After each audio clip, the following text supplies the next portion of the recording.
Di sebuah resepsi, suamiku membelakangiku, berbisik mesra dengan selingkuhannya dalam bahasa Prancis.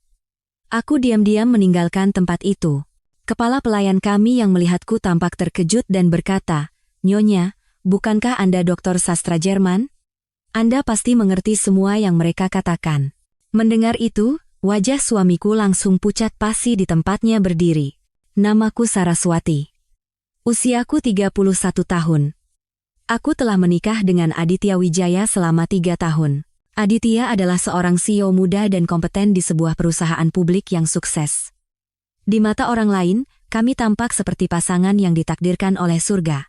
Dia tampan, kaya, dan aku lulusan universitas ternama. Dari luar, kami memang terlihat serasi.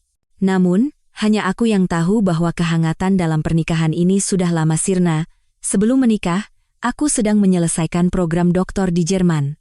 Jurusanku adalah sastra Jerman, dan aku juga mengambil sastra Prancis sebagai studi minor. Setelah lulus, aku punya kesempatan untuk menjadi dosen di universitas, tetapi Aditya memintaku berhenti bekerja dan menjadi ibu rumah tangga penuh waktu. Alasannya, dia sibuk dengan pekerjaannya dan butuh seseorang untuk mengurus rumah. Saat itu, karena aku mencintainya, aku setuju tanpa banyak berpikir. Tetapi setelah aku berhenti bekerja, sikapnya perlahan berubah. Dia sepertinya berpikir aku terputus dari dunia luar dan tidak lagi punya topik pembicaraan yang sama dengannya. Dia juga sering mengatakan bahwa aku naif dan tidak membantunya sama sekali dalam pekerjaannya. Malam ini, Aditya harus menghadiri sebuah resepsi bisnis penting. Dia bilang, akan ada banyak tokoh besar yang bisa membantu perkembangan perusahaannya, jadi dia memintaku untuk menemaninya. Sejak pukul 3 sore, Bibi Ina, asisten rumah tangga kami, mulai membantuku bersiap. Dia memilihkan gaun malam berwarna sampanye dan merias wajahku dengan sangat teliti. Ketika Aditya pulang kerja, dia menatapku dari atas ke bawah, lalu mengerutkan kening. "Gaunmu terlalu mencolok. Ganti dengan warna yang lebih gelap," katanya. Meskipun sakit hati, aku hanya mengangguk dan masuk ke ruang ganti untuk berganti dengan gaun malam hitam. Saat aku keluar, Aditya sedang memasang dasinya. Melihatku lagi, dia kembali berkomentar, "Riasanmu terlalu tebal. Ini acara resmi, kenapa kau berdandan seperti pajangan? Hapus sedikit." Aku menarik napas dalam-dalam, menahan diri untuk tidak berdebat. Aku kembali ke kamar mandi, menghapus riasanku, dan merias ulang. Aku hanya memakai sedikit lipstik dan eyeliner tipis. Saat aku selesai, Aditya sudah menungguku di pintu depan dengan ekspresi tidak sabar. "Kenapa lama sekali? Kita bisa terlambat." Dia membuka pintu mobil dan memberiku isyarat untuk masuk. Aku duduk di dalam mobil tanpa berkata apa-apa. Sambil menyalakan mesin dan mulai mengemudi, Aditya berkata kepadaku, "Saras, nanti di sana, jangan banyak bicara. Cukup lihat dan dengar saja. Para direktur dan istri mereka itu orang-orang yang sulit dihadapi, jadi jangan membuat masalah atau bicara sembarangan yang bisa membuatku malu. Mengerti?" Aku memalingkan wajah keluar jendela dan menjawab pelan, "Iya, aku mengerti."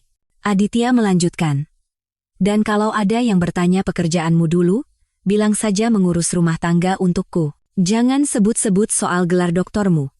Nanti orang-orang merasa tidak nyaman dan berpikir kau sombong."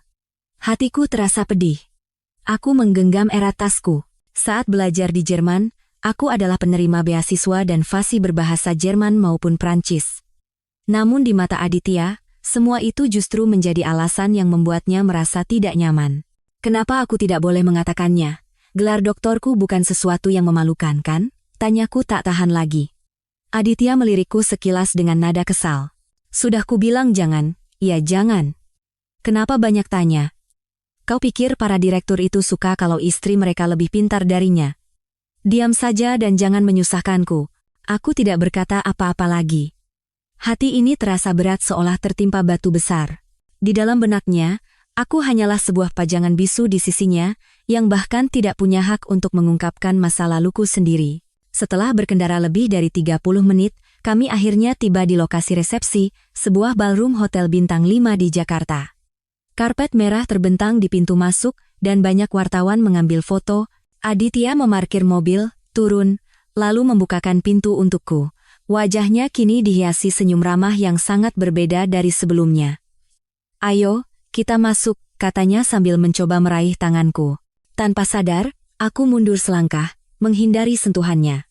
Tangan Aditya membeku di udara, dan wajahnya sempat mengeras sebelum kembali tersenyum. Tanpa berkata apa-apa lagi, dia berjalan menuju ballroom, dan aku mengikutinya dari belakang. Suasana di dalam sangat meriah. Orang-orang dalam balutan gaun mewah dan tuxedo berkumpul dalam kelompok-kelompok kecil, bercengkerama dengan gelas anggur di tangan. Musik elegan mengalun lembut, dan lampu kristal berkilauan, tetapi aku merasa sangat tidak nyaman. Begitu Aditya masuk, banyak orang langsung menyapanya. Pak Aditya, akhirnya datang juga. Ini Nyonya Wijaya, cantik sekali. Seorang pria berjas tersenyum sambil mengangguk ke arahku. Aditya tersenyum. Pak Wirawan terlalu memuji. Ini istri saya, Saraswati. Saras, sapa Pak Wirawan. Aku tersenyum dan mengangguk. Selamat malam Pak Wirawan. Pak Wirawan tersenyum. Nyonya terlihat sangat pendiam dan anggun. Pak Aditya benar-benar beruntung. Aditya hanya tersenyum tanpa banyak berkomentar dan mulai membicarakan bisnis dengan Pak Wirawan. Aku berdiri di sampingnya, tidak bisa ikut campur dalam percakapan mereka, hanya sesekali mengangkat gelas anggurku dan menyesapnya sekadarnya. Tak lama kemudian, Riana Sari, sekretaris Aditya, menghampiri kami. Riana berusia 25 tahun, berpenampilan menarik dengan postur tubuh yang bagus. Dia selalu berada di sisi Aditya, cakap dalam bekerja dan pandai bersosialisasi. Pak Direktur, Pak Tirtayasa menunggu di sebelah sana. Beliau ingin membahas proyek kerjasama, kata Riana sambil tersenyum. Tatapannya sekilas menyapu ke arahku, tetapi di baliknya tersirat tatapan menghina yang nyaris tak terlihat. Aditya mengangguk lalu berkata padaku, Saras, kau bisa lihat-lihat sendiri dulu atau ambil makanan di sana. Aku akan segera kembali setelah berbicara dengan Pak Tirtayasa. Aku mengangguk. Iya, pergilah. Aditya pun berjalan ke bagian dalam ballroom bersama Riana. Sambil berjalan, Riana menoleh ke belakang dan memberiku senyum kemenangan. Aku menatap punggung mereka dengan perasaan tidak enak. Aku merasa hubungan mereka tidak biasa. Dulu, Bibi Inah pernah bercerita bahwa Aditya sering lembur sampai larut malam bersama Riana, dan terkadang mengantarnya pulang. Tapi Aditya meyakinkanku bahwa itu murni hubungan kerja, dan saat itu aku memilih untuk mempercayainya. Namun, melihat tatapan Riana barusan, keraguan mulai muncul di benakku. Aku berkeliling sejenak, lalu merasa lapar dan berjalan ke area prasmanan untuk mengambil makanan. Area itu berada di sudut ballroom sehingga tidak terlalu ramai. Baru saja aku tiba di sana, aku mendengar dua suara yang kukenal. Itu suara Aditya dan Riana. Dan mereka berbicara dalam bahasa Prancis. Di sebelah area prasmanan ada sebuah teras kecil dengan pintu yang sedikit terbuka. Suara Aditya dan Riana datang dari sana. Aku membeku di tempat, jantungku serasa diremas kuat. Tanpa sadar, aku menahan napas. Pertama, terdengar suara manja Riana dalam bahasa Prancis. Sayang, tadi caramu bicara pada Saraswati terlalu kaku. Bagaimana kalau dia curiga? Lalu, suara Aditya dengan nada lembut yang belum pernah kudengar sebelumnya, juga dalam bahasa Prancis. Curiga apa? Bahasa Inggrisnya saja pas-pasan, mana mungkin dia mengerti bahasa Prancis? Aku sudah bilang padanya kau hanya membantuku mengurus klien dari Prancis, jadi dia tidak akan berpikir macam-macam. Tanganku yang memegang piring bergetar hingga buku-buku jariku memutih. Rupanya karena dia yakin, aku tidak akan mengerti. Dia bisa begitu berani menikmati momen mesra dengan Riana di tengah resepsi ini, dan membicarakannya dalam bahasa Prancis. Riana berkata lagi, tetap saja aku sedikit khawatir, tadi tatapannya aneh saat melihatku. Bagaimana kalau kita ketahuan? Aku ingin segera bisa bersamamu secara terang-terangan. Jangan khawatir. Aku tidak akan membuatmu menunggu terlalu lama. Suara Aditya terdengar sedikit kesal, tetapi dia tetap menenangkannya. Setelah kontrak penting perusahaan ini selesai dan posisiku aman, aku akan langsung menceraikannya. Saat itu tiba, aku akan menjadikanmu istriku yang sesungguhnya. Benarkah? Suara Riana terdengar sangat gembira. Sayang, jangan bohongi aku. Ya, aku sudah banyak berkorban untukmu. Kalau pada akhirnya kau tidak jadi bersamaku, jangan berpikir yang tidak-tidak, potong Aditya. Kapan aku pernah membohongimu? Tas mewah, perhiasan yang kau inginkan, apa ada yang tidak kubelikan? Apartemen mewah di pusat Jakarta yang kau inginkan tempo hari, aku sudah menyuruh sekretarisku mengurusnya. Akta kepemilikannya akan atas namamu. Mendengar kata apartemen mewah, tawa sinis muncul di benakku.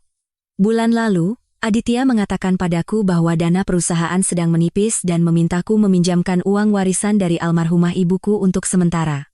Dia berjanji akan segera mengembalikannya. Tanpa curiga, aku memberikan uang itu padanya. Ternyata, uang itu digunakannya untuk membelikan rumah untuk Riana. Suara Riana yang gembira terdengar lagi. Sayang, kau yang terbaik. Aku tahu kau yang paling menyayangiku. Tapi bagaimana dengan Saraswati? Apa tidak akan sulit membicarakan perceraian? Apa susahnya, kata Aditya enteng. Dia kan hanya ibu rumah tangga tanpa pekerjaan dan penghasilan. Tanpa aku, dia bukan apa-apa. Nanti ku beri sedikit uang pesangon, dia pasti akan diam dan menandatangani surat cerai. Lagi pula, dia orang yang sangat menjaga gengsi.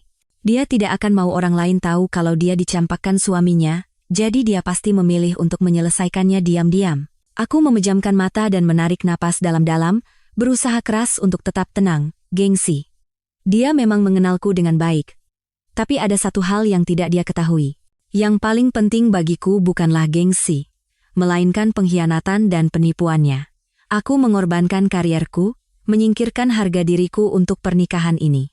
Tapi dia menganggap pengorbananku sebagai hal yang biasa dan menginjak-injak martabatku seperti ini. Percakapan di teras terus berlanjut. Riana membicarakan rencana perjalanan mereka ke Prancis berikutnya dan hadiah yang akan dibelikan untuk keluarganya. Semua percakapan mereka terhubung dengan masa depan mereka, dan setiap katanya bagai pisau yang menusuk jantungku. Aku berdiri di sana selama sekitar 10 menit mendengarkan percakapan mereka. Ketika percakapan di dalam berhenti dan terdengar langkah kaki, aku segera mundur beberapa langkah dan bersembunyi di balik pilar dekat area prasmanan. Aditya dan Riana keluar dari teras. Riana menggandeng lengan Aditya dengan senyum kemenangan. Aditya berwajah datar seolah tidak terjadi apa-apa. Mereka mendekati area prasmanan, dan Riana mengambil sepotong kue lalu menyuapkannya ke mulut Aditya dengan suara manja. Sayang, coba kue ini. Enak sekali. Aditya membuka mulut dan menerima suapan itu, pandangannya tanpa sengaja menyapu area prasmanan, lalu berhenti saat melihatku. Dia mengerutkan kening. Saras, kau sedang apa di sini? Bukankah sudah kusuruh melihat-lihat saja? Aku meletakkan piring di tanganku dan berkata datar tanpa ekspresi, aku sedikit lapar, jadi mau ambil makanan. Kalian berdua, apa yang kalian bicarakan begitu lama di sana? Mata Aditya tampak goyah. Dia buru-buru berkata, aku baru saja membahas pekerjaan dengan Riana soal klien dari Prancis. Ada beberapa detail yang perlu dipastikan. Kalau sudah selesai makan, pergilah ke sana dan mengobrol dengan istri Pak Wirawan. Jangan sendirian di sini, kau terlihat seperti orang terasing. Riana ikut menimpali, iya, Bu Saras, jangan salah paham. Kami benar-benar hanya membahas pekerjaan. Urusan dengan klien dari Prancis memang agak rumit, jadi banyak yang harus didiskusikan. Aku melihat mereka berdua bersekongkol dengan kebohongan yang begitu lancar, tapi hatiku tidak merasakan apa-apa, hanya terasa konyol. Aku mengangguk dan berkata, baiklah. Kalian lanjutkan saja urusan kalian. Aku akan ke sana. Setelah itu, aku berjalan menuju pintu keluar. Dari belakang, Aditya memanggilku. Saras, mau kemana? Kan kusuruh bicara dengan istri Pak Wirawan. Aku tidak menoleh atau menjawab, terus berjalan lurus ke pintu keluar.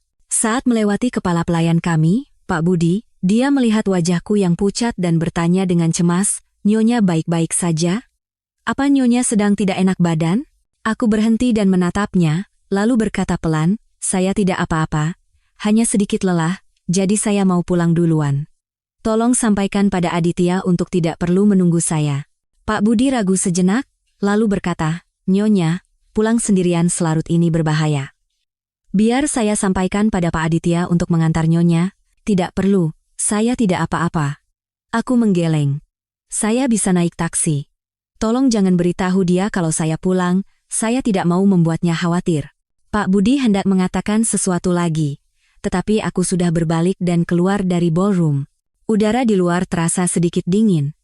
Hembusan angin sejuk di wajahku justru membuat pikiranku lebih jernih.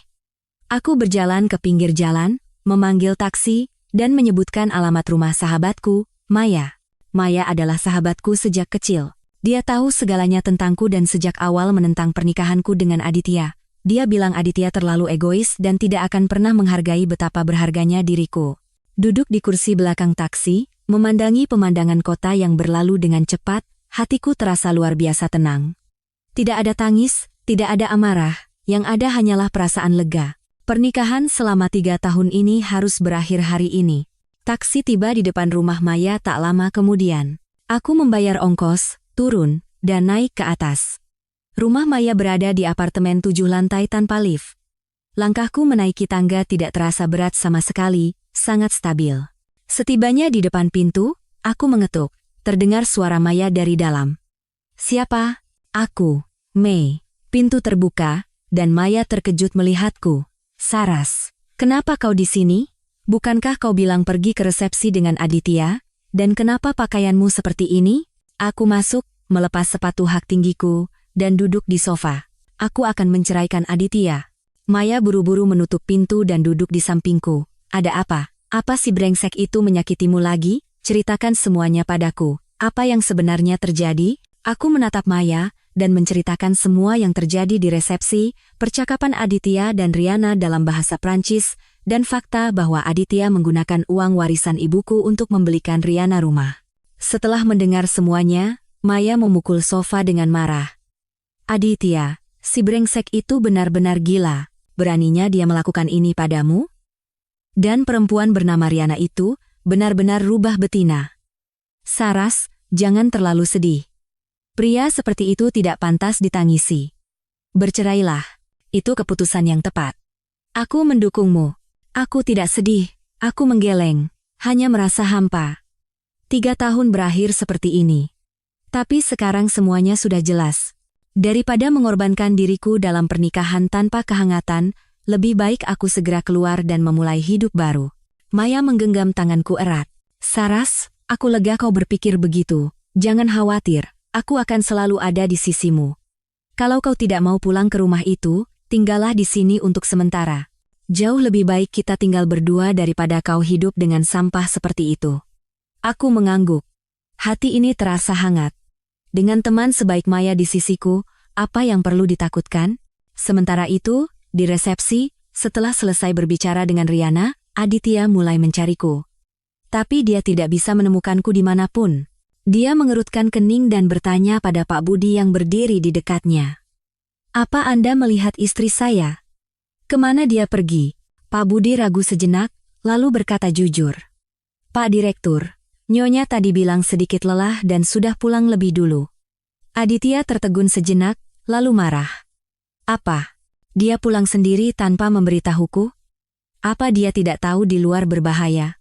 Pak Budi buru-buru menjelaskan, Nyonya berpesan agar saya tidak memberitahu Bapak karena tidak ingin Bapak khawatir.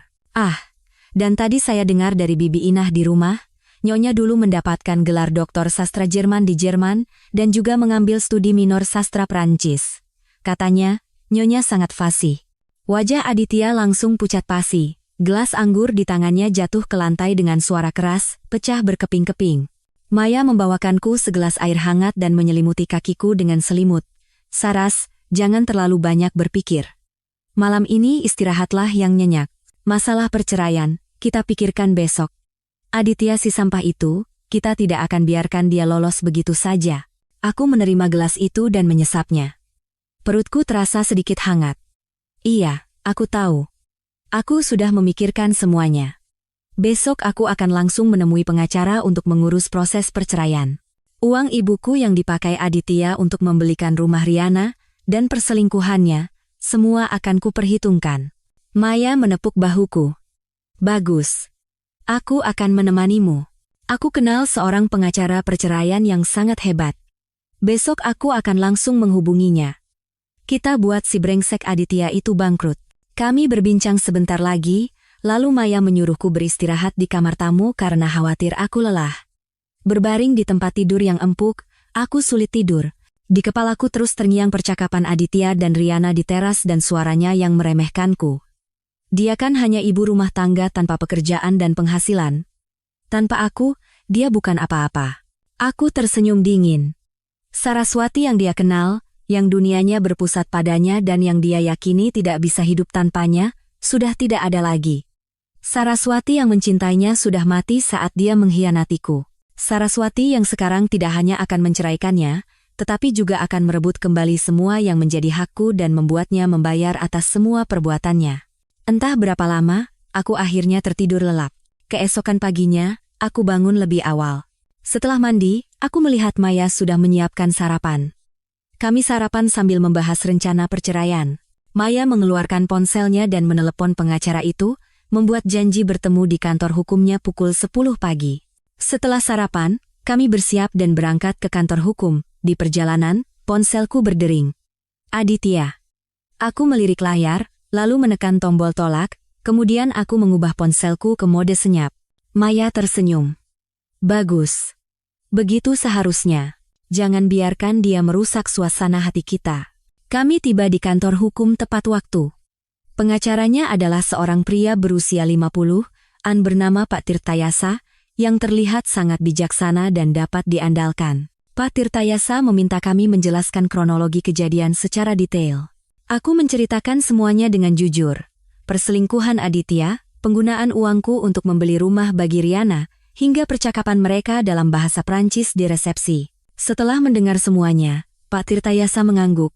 Ibu Saraswati, dalam kasus ini, posisi Anda sangat kuat dalam gugatan cerai. Pak Aditya telah melakukan perzinahan selama masa pernikahan dan menyembunyikan aset bersama. Uang warisan dari ibu Anda, jika tidak ada wasiat spesifik yang menyatakan itu adalah hibah pribadi, bisa dianggap sebagai harta bersama. Anda tidak hanya bisa menuntut cerai, tetapi juga pengembalian aset yang disembunyikan dan ganti rugi atas kerugian mental, yaitu uang pesangon. Bukti apa saja yang harus saya siapkan? Tanyaku. Ya, kita perlu bukti. Surat nikah Anda berdua, bukti transfer uang dari ibu Anda, bukti bahwa Pak Aditya membelikan rumah untuk Riana, misalnya akta jual beli atau bukti transfer.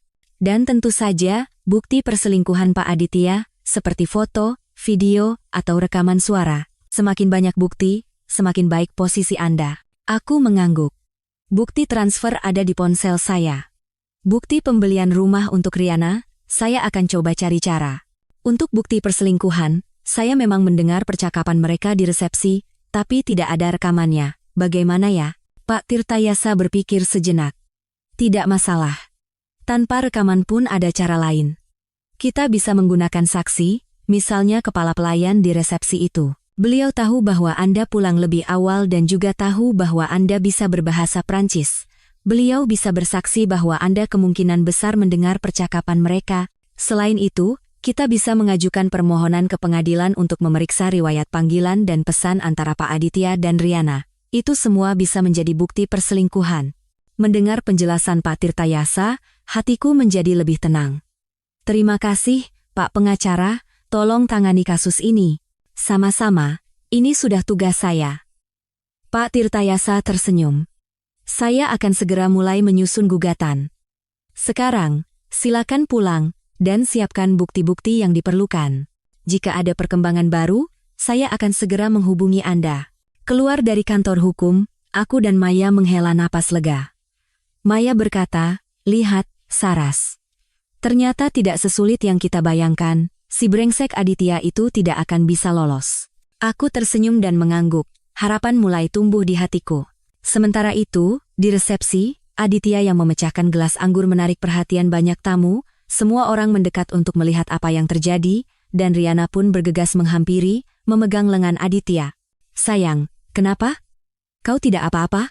Aditya menepis tangan Riana, wajahnya pucat pasi, suaranya bergetar. Saraswati bisa bahasa Prancis, dia pasti mendengar semua percakapan kita. Riana tertegun sejenak, lalu berkata tak percaya, sayang, jangan bercanda. Mana mungkin Saraswati bisa bahasa Prancis? Kau bilang bahasa Inggrisnya saja pas-pasan. Aku juga tidak tahu, teriak Aditya cemas. Tadi kepala pelayan bilang, Saraswati dulu dapat gelar doktor sastra Jerman di Jerman dan mengambil minor sastra Prancis. Katanya dia sangat fasih. Kenapa dia tidak pernah memberitahuku saat kutanya dulu? Riana mulai panik. Jika Saraswati benar-benar mengerti bahasa Prancis dan mendengar percakapan mereka, situasinya akan menjadi rumit. Lalu bagaimana sekarang? Bagaimana kalau Saraswati minta cerai? Aditya tidak menjawab. Pikirannya dipenuhi bayangan saat aku pergi. Wajahku yang tenang, tanpa emosi, tidak menangis, tidak marah, seolah tidak terjadi apa-apa. Sekarang baru dia sadari, itu bukan ketenangan, melainkan keputusasaan total. Dia tidak mau berpikir lagi. Dia mengambil jasnya yang tersampir di sofa dan berlari keluar dari ballroom. Riana bergegas mengikutinya. Sayang, tunggu. Mau kemana? Aditya terus berlari tanpa menoleh. Aku harus pulang. Aku harus mencari Saraswati. Aku harus menjelaskan semuanya. Dia berlari ke tempat parkir, masuk ke mobil, dan melaju kencang menuju rumah. Sepanjang jalan, dia terus meneleponku, tetapi yang terdengar hanyalah jawaban bahwa ponselku tidak aktif. Pesan WhatsApp yang dikirimnya hanya menampilkan tanda seru merah. Aku telah memblokirnya. Hati Aditya semakin cemas. Dia tidak tahu di mana aku sekarang, seberapa banyak yang aku tahu. Yang dia tahu hanyalah satu hal, jika aku menceraikannya, dia tidak hanya akan kehilanganku, tetapi juga bisa kehilangan semua yang telah dia bangun. Perusahaannya, reputasinya, kekayaannya. Semua itu adalah hasil kerja kerasnya. Dia tidak bisa kehilangannya. Mobil melaju dengan kecepatan tinggi. Dia beberapa kali menerobos lampu merah dan nyaris menabrak mobil lain. Tapi Aditya tidak peduli. Di kepalanya hanya ada satu pikiran, segera sampai di rumah, mencari, menjelaskan, dan meminta maaf padaku. Akhirnya mobil tiba di depan rumah. Aditya bahkan tidak mengunci mobilnya, langsung berlari masuk ke gedung. Dia mengeluarkan kunci, tetapi tangannya gemetar hebat sehingga butuh beberapa kali percobaan untuk memasukkan kunci ke lubang dan membuka pintu. Ruang tamu kosong, tidak ada suara apapun. Aditya berteriak, "Saras, kau di rumah?" Tidak ada jawaban. Dia memanggil beberapa kali lagi, tetapi tetap hening. Dia bergegas memeriksa semua ruangan, kamar tidur, ruang kerja, dapur, kamar mandi. Tidak ada jejakku dimanapun. Jantung Aditya terasa dingin. Dia berjalan ke kamar tidur dan melihat semua pakaianku di lemari telah hilang. Kosmetikku di atas meja rias juga lenyap. Baru saat itulah dia menyadari bahwa aku benar-benar tidak akan kembali. Dia terduduk lemas di tempat tidur. Pikirannya kosong. Dia menyesal. Sungguh-sungguh menyesal. Seharusnya dia tidak memulai hubungan dengan Riana. Seharusnya dia tidak menggunakan uangku untuk membelikannya rumah. Seharusnya dia tidak meremehkanku. Dia menyesal karena tidak pernah menghargaiku. Saat itulah dia melihat secarik kertas di atas meja nakas. Itu sebuah catatan dariku. Dia buru-buru mengambilnya. Aditya Wijaya, kita bercerai.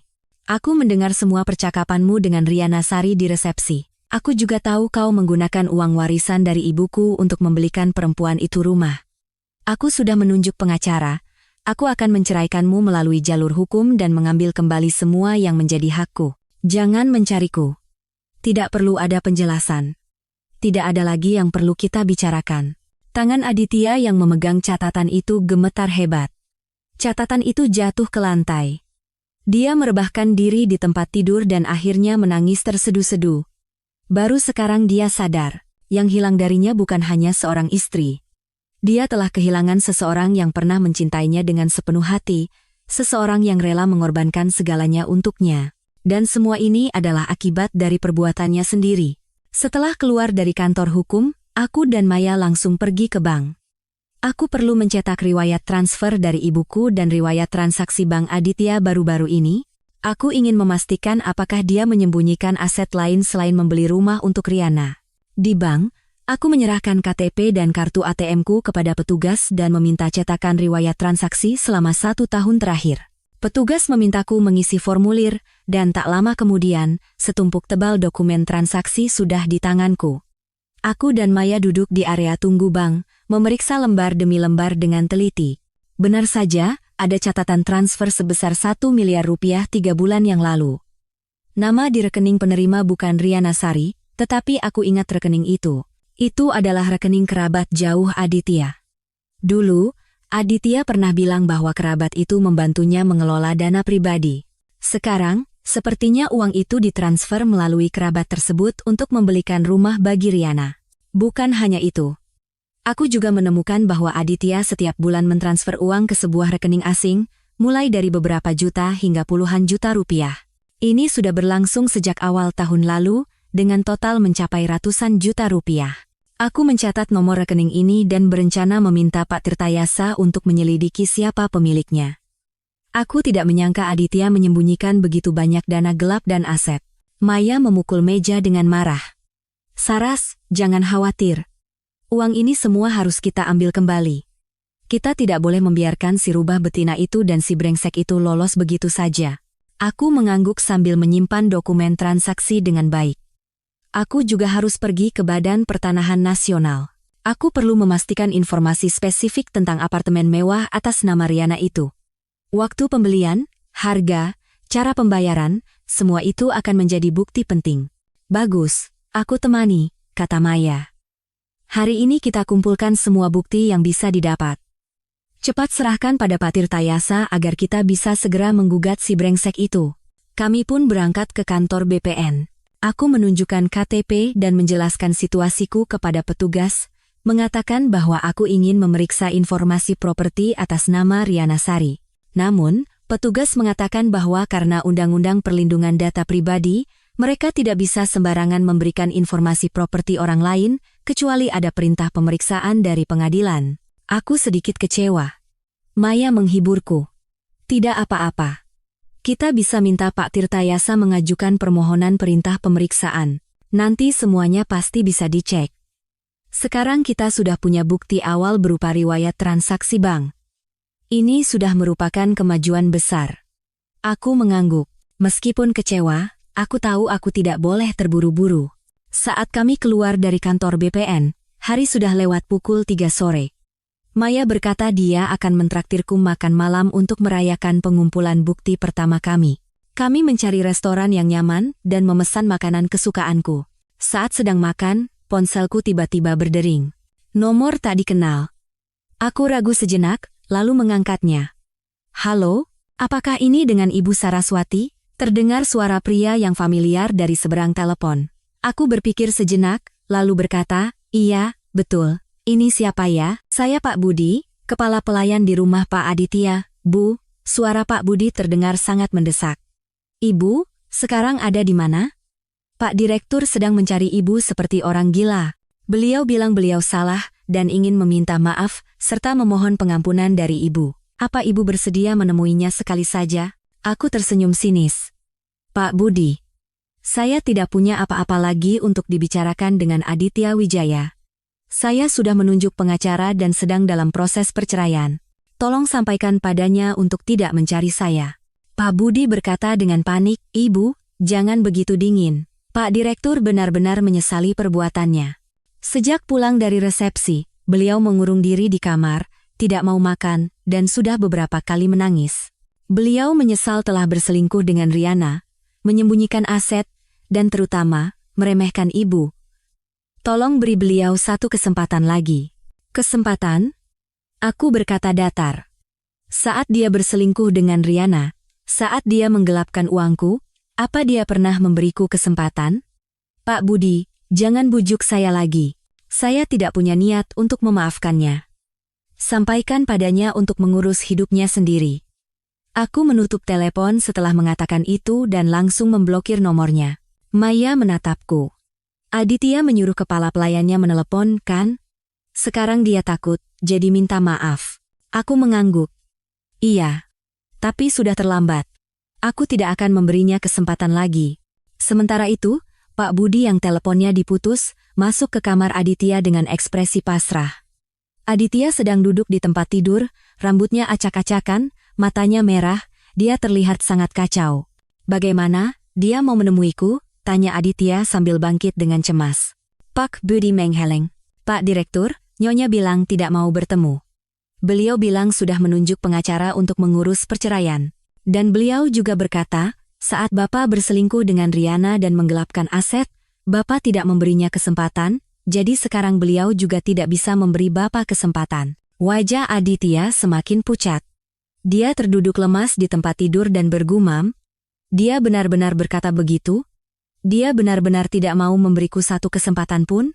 Pak Budi menghela napas. Pak Direktur, sebenarnya Nyonya selalu mencintai Bapak dengan tulus.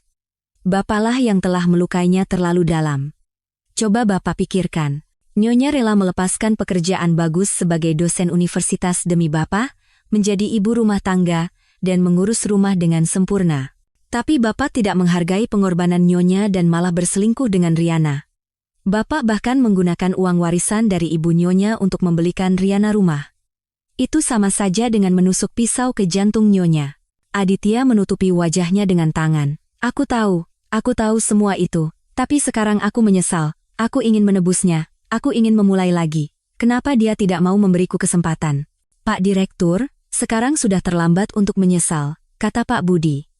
Nyonya adalah orang yang punya harga diri tinggi. Dia tidak akan pernah memaafkan orang yang mengkhianatinya. Yang bisa Bapak lakukan sekarang adalah bekerja sama dengan Nyonya untuk menyelesaikan proses perceraian dengan baik. Mungkin itu adalah cara terakhir untuk meninggalkan kesan yang baik pada Nyonya. Aditya menggeleng. Tidak, aku tidak mau cerai. Aku tidak bisa kehilangannya. Pak Budi, tolong pikirkan cara. Bagaimana caranya agar dia mau memaafkanku? Aku akan melakukan apa saja. Pak Budi berpikir sejenak. Pak Direktur, bagaimana kalau mencoba menemui sahabat Nyonya, Maya? Maya adalah sahabat terdekat Nyonya. Jika Maya mau mengatakan hal baik tentang Bapak, mungkin Nyonya mau mempertimbangkan untuk memberi kesempatan. Mata Aditya berbinar. Benar. Kenapa aku tidak terpikirkan? Cepat cari tahu nomor telepon dan alamat Maya. Aku akan menemuinya sekarang juga. Pak Budi mengangguk dan segera mencari informasi tentang Maya. Tak lama kemudian, dia kembali dengan secari kertas berisi nomor telepon dan alamat Maya. Aditya segera mengambil ponselnya dan menelepon Maya. Setelah nada dering yang panjang, telepon akhirnya diangkat. Suara Maya terdengar sangat kesal. Halo, siapa? Aditya berkata dengan cepat, Maya, ini aku, Aditya Wijaya. Aku ingin bicara soal Saraswati. Bisakah kita bertemu sebentar? Aku salah. Aku ingin meminta maaf pada Saraswati. Tolong bantu aku. Maya tertawa sinis. Aditya Wijaya, kau masih punya muka untuk meneleponku? Kau tahu betul apa yang sudah kau lakukan pada Saras. Saras tidak mau melihatmu, bahkan tidak mau mendengar suaramu. Jangan ganggu dia lagi. Daripada buang-buang waktu, lebih baik kau siapkan dirimu untuk perceraian. Setelah itu, Maya langsung menutup telepon dan memblokir nomor Aditya. Aditya berdiri terpaku memegang ponsel. Dia tidak menyangka Maya akan bersikap begitu dingin, bahkan tidak memberinya kesempatan untuk bicara. Dia benar-benar menemui jalan buntu. Dia tidak tahu bagaimana caranya mendapatkan maafku. Pak Budi menatap Aditya yang kebingungan dan menghela napas. Pak Direktur, sudahlah. Hentikan mencari Nyonya. Hati Nyonya sudah bulat. Tidak ada gunanya terus mencari. Lebih baik Bapak pikirkan bagaimana menjalani proses perceraian dan bagaimana cara membayar ganti ruginya. Aditya tidak berkata apa-apa. Dia berjalan ke jendela dan menatap langit. Hatinya dipenuhi keputusasaan. Kali ini, dia tahu dia benar-benar telah kehilanganku. Dia telah kehilangan wanita yang pernah mencintainya dengan sepenuh hati. Dan keluarga yang seharusnya bahagia dan sempurna. Setelah makan malam, aku dan Maya pulang. Kami merapikan semua bukti yang telah dikumpulkan dan menyiapkannya untuk diserahkan pada Pak Tirtayasa besok. Aku duduk di sofa, memandangi bukti-bukti itu dengan hati yang tenang. Aku tahu masih banyak yang harus kulakukan, tapi aku sudah siap. Aku akan merebut kembali semua yang menjadi hakku, selangkah demi selangkah, dan membuat Aditya serta Riana membayar atas perbuatan mereka. Malam itu, berbaring di tempat tidur, akhirnya aku bisa tidur nyenyak. Tidak ada mimpi buruk, tidak ada kecemasan. Hanya ada ketenangan yang datang dari perasaan lega. Aku tahu, kehidupan baruku akan segera dimulai. Keesokan paginya, aku dan Maya menyerahkan bukti-bukti yang telah kami siapkan kepada Pak Tirtayasa. Setelah memeriksa dokumen-dokumen itu, Pak Tirtayasa berkata dengan ekspresi puas, Ibu Saraswati, bukti-bukti ini sangat berguna. Terutama riwayat transaksi bank, ini dengan jelas membuktikan bahwa Pak Aditya telah menyembunyikan aset. Saya akan segera menyusun bukti-bukti ini dan mengajukan gugatan ke pengadilan secepatnya, serta mengajukan permohonan perintah pemeriksaan untuk informasi apartemen mewah atas nama Riana. Terima kasih, Pak Pengacara, kataku penuh syukur. Jika ada yang perlu saya bantu, kapanpun tolong beritahu saya. Tentu saja. Pak Tirtayasa mengangguk. Setelah gugatan diterima oleh pengadilan, pemberitahuan akan dikirimkan kepada Pak Aditya. Saya akan memberitahu Anda jika tanggal sidang sudah ditentukan. Keluar dari kantor hukum, hatiku terasa jauh lebih ringan. Maya berkata bahwa aku sudah cukup menderita karena masalah perceraian ini, jadi dia mengajakku pergi berbelanja baju baru untuk melepas stres. Katanya, karena bukti sudah diserahkan, sekarang saatnya untuk sedikit bersantai. Aku tersenyum dan setuju. Kami pergi ke pusat perbelanjaan.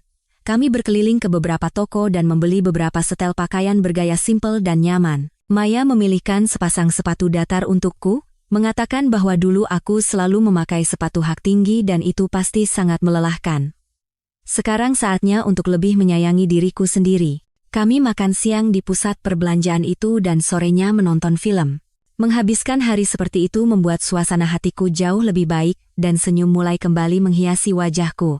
Maya menatapku dan berkata, "Nah, begini kan lebih baik. Kau jauh lebih cantik saat tersenyum. Jangan sia-siakan kesedihanmu untuk sampah seperti Aditya." Aku mengangguk. Iya, aku tahu. Mulai sekarang, aku akan menjaga diriku baik-baik dan hidup untuk diriku sendiri.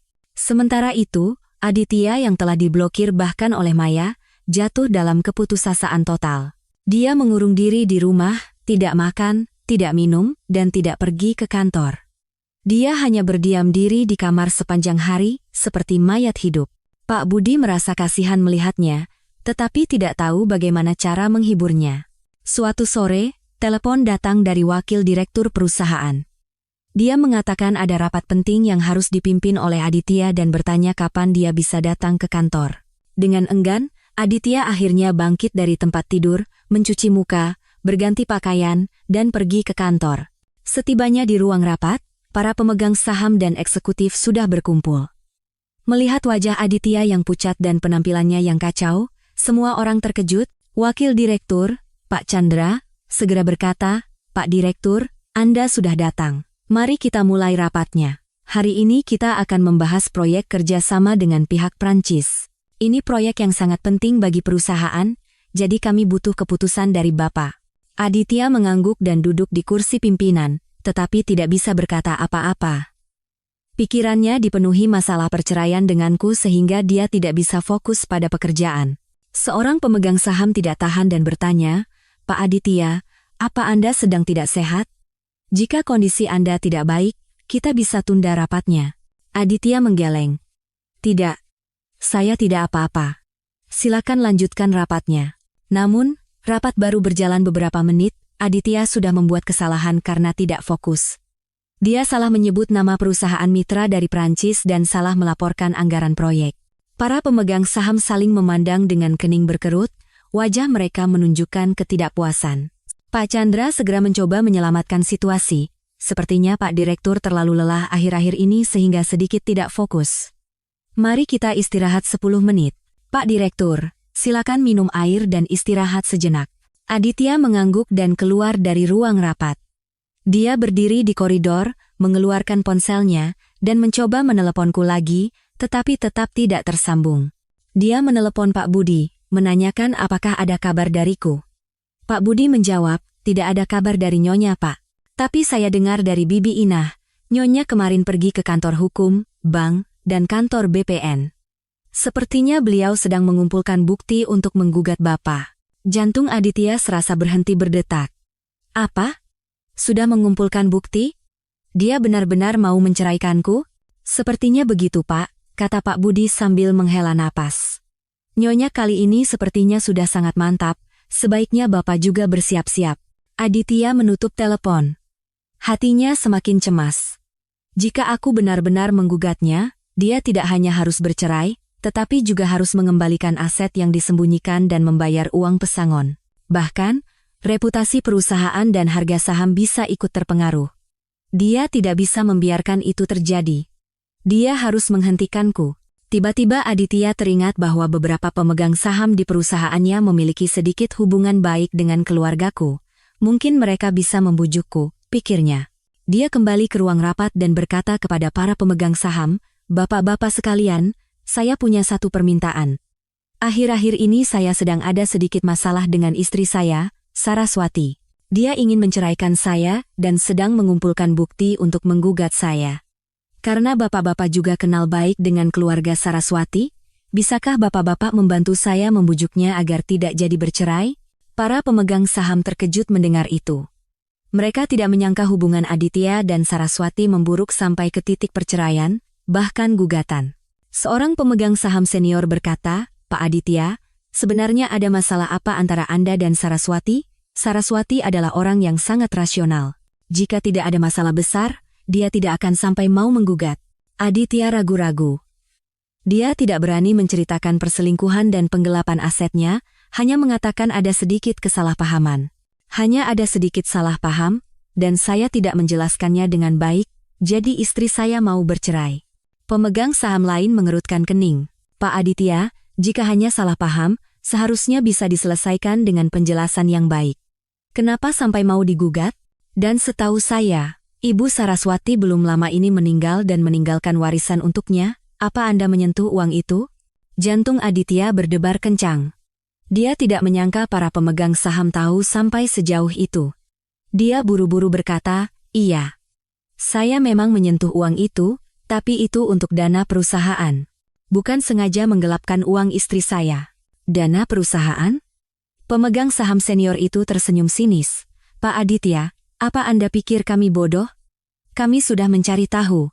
Anda menggunakan uang itu untuk membelikan sekretaris Anda, Riana Sari, sebuah apartemen mewah, berselingkuh selama pernikahan dan menggelapkan aset bersama. Wajar saja Saraswati menggugat Anda." Wajah Aditya pucat pasi, tidak bisa berkata apa-apa. Dia terkejut karena para pemegang saham sudah tahu segalanya. "Pak Aditya, Anda sangat mengecewakan kami," kata seorang pemegang saham dengan marah. "Awalnya kami berinvestasi di perusahaan Anda sebagian karena percaya pada kemampuan Anda, tetapi sebagian lagi karena Ibu Saraswati adalah teman lama kami percaya pada penilaian Saraswati, tapi sekarang Anda melakukan hal seperti ini. Anda tidak hanya mengkhianati Saraswati, tetapi juga mencoreng nama baik perusahaan. Apa Anda tidak malu pada kami?" Para pemegang saham, pena, timpal pemegang saham lain. Jika masalah ini tersebar ke publik, harga saham perusahaan pasti akan anjlok. Keuntungan kita juga akan merugi besar. Pak Aditya, Anda harus segera menyelesaikan masalah ini. Bicaralah baik-baik dengan Saraswati dan dapatkan maafnya. Jika tidak, kami terpaksa akan mempertimbangkan untuk mengganti posisi Anda sebagai direktur utama. Mendengar kata mengganti direktur utama, Aditya benar-benar panik. Dia buru-buru berkata, "Bapak-bapak, tolong beri saya satu kesempatan lagi. Saya pasti akan berbicara baik-baik dengan Saraswati dan mendapatkan maafnya. Saya akan pastikan nama baik perusahaan tidak tercemar." Para pemegang saham saling memandang, dan pemegang saham senior berkata, "Baiklah, kami beri Anda satu kesempatan lagi, tapi Anda harus menyelesaikan masalah ini dalam waktu 1 minggu. Jika tidak berhasil, kami terpaksa akan mengganti direktur utama sesuai dengan anggaran dasar perusahaan." Aditya buru-buru mengangguk. "Terima kasih, bapak-bapak, terima kasih, saya pasti akan menyelesaikannya secepat mungkin." Rapat berakhir begitu saja. Para pemegang saham meninggalkan ruang rapat dengan wajah marah. Aditya duduk sendirian di ruang rapat, seluruh tubuhnya gemetar. Sekarang dia tidak hanya harus menghadapi gugatanku, tetapi juga tekanan dari para pemegang saham. Jika dalam 1 minggu dia tidak bisa menyelesaikan masalah denganku, dia akan kehilangan posisinya sebagai direktur utama. Dia harus segera menemukanku, bernegosiasi, dan meminta maaf, apapun taruhannya. Aditya mengambil ponselnya, mencoba menelepon dan mengirim pesan WhatsApp lagi, tetapi tetap tidak terhubung. Dia terpaksa menyuruh Pak Budi untuk mencari tahu tempat-tempat yang mungkin kudatangi, seperti kafe atau toko buku yang dulu sering kukunjungi, dan makam ibuku. Namun, Pak Budi mencari seharian penuh tanpa menemukan jejakku. Aditya benar-benar putus asa. Dia duduk di kantornya, menatap keluar jendela, dan tanpa sadar meneteskan air mata. Kali ini, dia tahu dia benar-benar akan kehilangan segalanya. Istri, keluarga, perusahaan, reputasi. Semua yang pernah dimilikinya kini terancam lenyap. Aku dan Maya menonton film, lalu pulang ke rumahnya. Malam harinya, aku mendapat telepon dari Pak Tirtayasa. Gugatan telah diterima oleh pengadilan, dan perintah pemeriksaan juga sudah dikeluarkan. Minggu depan, mereka sudah bisa memeriksa informasi apartemen mewah atas nama Riana di kantor BPN. Mendengar kabar itu, aku sangat senang. Terima kasih, Pak Pengacara. Anda sudah bekerja keras. Sama-sama. Ini sudah tugas saya, kata Pak Tirtayasa. Ibu Saraswati, pihak Pak Aditya mungkin akan mencoba melakukan negosiasi. Jika ibu tidak ingin menemuinya, saya bisa mewakili ibu untuk berbicara. Ibu tidak perlu menemuinya secara langsung. Baik, saya mengerti.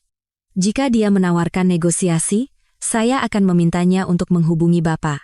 Setelah menutup telepon, hatiku dipenuhi harapan. Aku tahu keadilan yang menjadi hakku akan segera terwujud.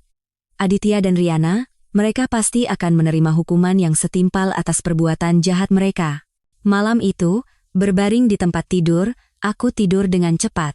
Dalam mimpiku, aku kembali ke universitas, berdiri di depan kelas, mengajar bahasa Jerman kepada mahasiswa.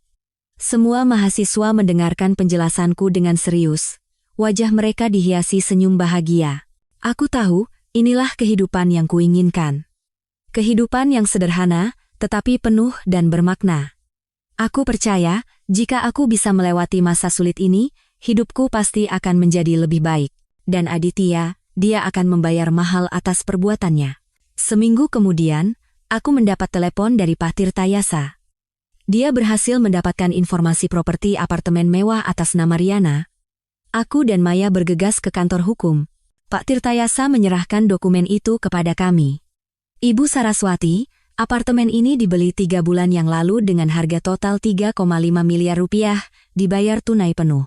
Rekening pembayarannya memang dari rekening kerabat jauh Pak Aditya, dan di sertifikat kepemilikan hanya tercantum nama Riana Sari. Ini sudah cukup untuk membuktikan bahwa apartemen ini dibeli oleh Pak Aditya menggunakan harta bersama. Ibu Saraswati berhak menuntut pengembaliannya. Melihat informasi di dokumen itu, batu besar di hatiku akhirnya terangkat. Bukti sudah jelas, Aditya tidak bisa mengelak lagi. Maya pun tersenyum. Bagus sekali. Sekarang buktinya sudah sekuat ini, Aditya tidak akan bisa lolos. Saras, kali ini kita harus buat dia bangkrut. Pak Tirtayasa juga mengangguk. Benar, Bu Saras. Sekarang kita tidak hanya punya bukti penggelapan aset oleh Pak Aditya, kita juga bisa mengajukan permohonan pemeriksaan riwayat pesan dan telepon antara dia dan Riana ke pengadilan untuk membuktikan perzinahan lebih lanjut. Peluang kita untuk menang sangat tinggi, jadi tenang saja. Keluar dari kantor hukum, suasana hatiku sangat baik. Untuk merayakan selesainya pengumpulan bukti, aku dan Maya memutuskan untuk makan di restoran mewah. Saat makan, Maya berkata, Saras, setelah kau memenangkan gugatan cerai dan mendapatkan kembali hartamu, mulailah bekerja lagi. Dengan pendidikan dan kemampuanmu, kau pasti bisa mendapatkan pekerjaan yang bagus. Aku mengangguk. Iya, aku juga berpikir begitu. Aku ingin menjadi dosen di universitas atau penerjemah di perusahaan asing. Itu semua adalah pekerjaan yang dulu kuimpikan. Itu bagus sekali, kata Maya gembira. Nanti kalau kau sudah dapat pekerjaan, kita adakan pesta perayaan yang lebih besar lagi. Sementara itu, Aditya yang berada di bawah tekanan para pemegang saham, setiap hari mencariku seperti orang gila. Dia menyuruh Pak Budi menyisir semua tempat yang mungkin kudatangi, bahkan memasang pengumuman orang hilang di internet, tetapi tidak ada kabar tentangku. Batas waktu 1 minggu hampir habis, Aditya semakin cemas. Dia tahu jika dia tidak bisa menemukanku, para pemegang saham benar-benar akan mengganti posisinya, dan saat itu dia benar-benar akan kehilangan segalanya. Malam itu, dengan secercah harapan terakhir, Aditya pulang ke rumah yang dulu penuh tawa tetapi kini kosong. Dia membuka pintu. Rumah itu gelap gulita, hanya cahaya bulan samar yang masuk dari jendela ruang tamu. Dia meraba-raba mencari saklar lampu. Melihat perabotan yang familiar, hatinya terasa pedih. Dulu, di saat seperti ini, aku pasti sudah menyiapkan makan malam dan menunggunya. Tapi sekarang, hanya udara dingin dan keheningan yang menyambutnya. Aditya berjalan ke ruang tamu dan menemukan sebuah amplop putih di atas meja. Di amplop itu tertulis, untuk Aditya Wijaya. Jantungnya berdebar kencang, dia buru-buru membuka amplop itu. Di dalamnya ada surat perjanjian cerai dan secarik catatan. Di surat perjanjian cerai tertulis dengan jelas, "Saya, Saraswati, dengan ini mengajukan permohonan cerai dari suami saya, Aditya Wijaya, atas dasar perzinahan dan penggelapan harta bersama selama masa pernikahan yang telah merusak kepercayaan di antara kami secara serius. Aditya Wijaya harus mengembalikan dana pembelian apartemen yang disembunyikan sebesar 3,5 miliar rupiah serta dana transfer tambahan sebesar 300 juta rupiah dan membayar uang pesangon sebesar 1 miliar rupiah kepada Saraswati." Di catatan itu, dengan tulisan tanganku, tertulis, "Aditya, ini penawaran terakhirku. Jika kau menandatanganinya dalam 3 hari, kita bisa bercerai dengan damai dan aku akan mencabut gugatanku. Jika tidak, kita bertemu di pengadilan. Saat itu, kau mungkin tidak hanya akan kehilangan harta, tetapi juga reputasi, bahkan perusahaanmu. Pikirkan baik-baik." Tangan Aditya yang memegang surat perjanjian cerai dan catatan itu gemetar hebat. Air matanya tumpah. Dia tahu, aku telah memberinya kesempatan terakhir. Jika dia melewatkan kesempatan ini, semuanya benar-benar tidak akan bisa diperbaiki. Tapi dia tidak bisa menerimanya begitu saja. Dia tidak mau bercerai, tidak mau kehilangan keluarga ini, dan yang terpenting, tidak mau kehilanganku. Dia buru-buru mengambil ponselnya dan meneleponku, tetapi tetap tidak tersambung. Dia mencoba mengirim pesan WhatsApp, tetapi statusnya masih terblokir.